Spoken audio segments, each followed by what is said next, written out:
Mysteries of the Devil's Tower. It's the first declared national monument in the United States, and it is shrouded in myths, legends, and mysteries. The so-called Devil's Tower is a monolithic igneous structure or volcanic neck located in the Black Hills, near Hulett and Sundance in the county of Crook, northeast of Wyoming, on the Belle Fourche River. It rises dramatically, 386 meters above the surrounding terrain, and its summit is located 1,558 meters above sea level. The enigmatic natural wonder happens to be the first declared United States national monument, established on September 24, 1906, by President Theodore Roosevelt. The oldest rocks visible at the national monument were located in a shallow sea during the Middle or Late Triassic period, 225 to 195 million years ago. The first known ascent to the Devil's Tower was made in 1893 by William Rogers and Willard Ripley. The breathtaking landscape surrounding the Devil's Tower consists mainly of sedimentary rocks. They found a narrow vertical crack that opened in the wall from the ground to the top. They used wooden planks to build a staircase. The staircase could be used until 1927, and even today you can see the remains of it. The Devil's Tower in the Pleiades.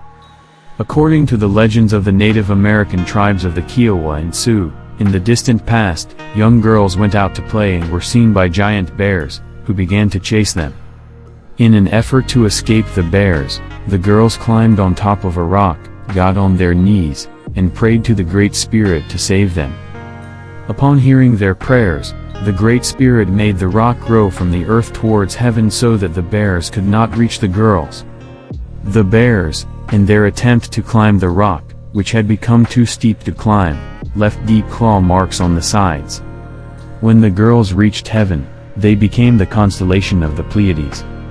However, there are other stories and legends about the mysterious rock formation. A Sioux legend tells us that two Sioux boys wandered off far away from their village when another mighty bear, with claws the size of teepee poles, started chasing them, wanting to eat them for breakfast.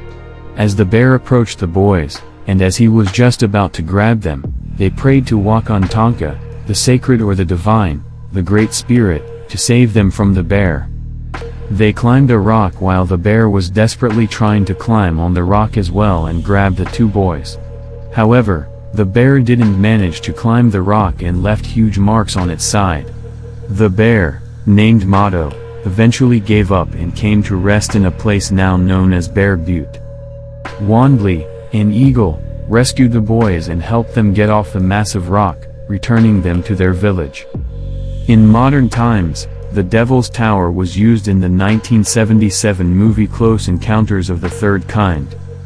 Strangely, just as in many other places in the vicinity, tourists and locals have reported strange lights in the sky just above the enigmatic rock formation. Some even claim that these lights even come to rest on the summit of the massive rock. The rock body is not hollow but totally solid. There is a legend that a hoard of gold is hidden in a cave with a secret entrance.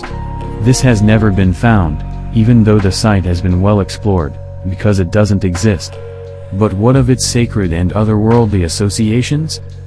Modern pop culture has laid its claim to Devil's Tower, particularly in the fall of 2017, which marks the 40th anniversary of the release of Close Encounters, emphasizing the tower's place as a modern Mount Sinai and a beacon for spiritual beliefs.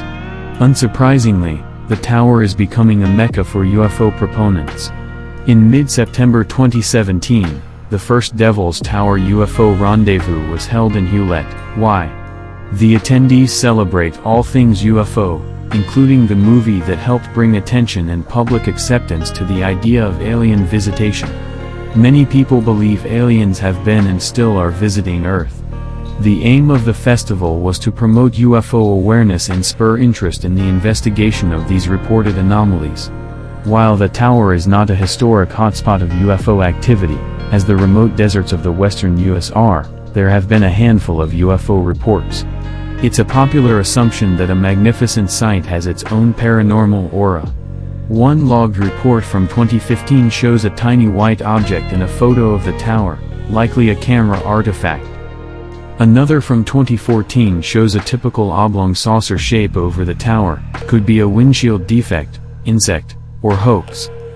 Both reports are not very anomalous and are weak evidence of alien craft, but there is a continued effort to portray the site in association with UFOs. A writer for Vice, Motherboard tells his story of seeing a cigar-shaped, silver object moves across the sky in 1993 when he was 11 years old. I expect this reputation for strange sightings will grow as more people embrace a cosmic, spiritual belief and connection to this location. This place is so incredible that it seems obvious that it should attract visitors from both space and Earth. Thus, any anomaly or event reported here will be seen in that frame. The natural, impressive, and awe-inspiring features engender in visitors a sense that this land holds a value beyond our scientific understanding. It's spooky, for sure, but it's a natural treasure of the United States, no matter what you believe. The spooky reputation of Devil's Tower will grow in the coming decade as tales, credible or incredible, propagate on the internet and people come to seek out their own special experiences.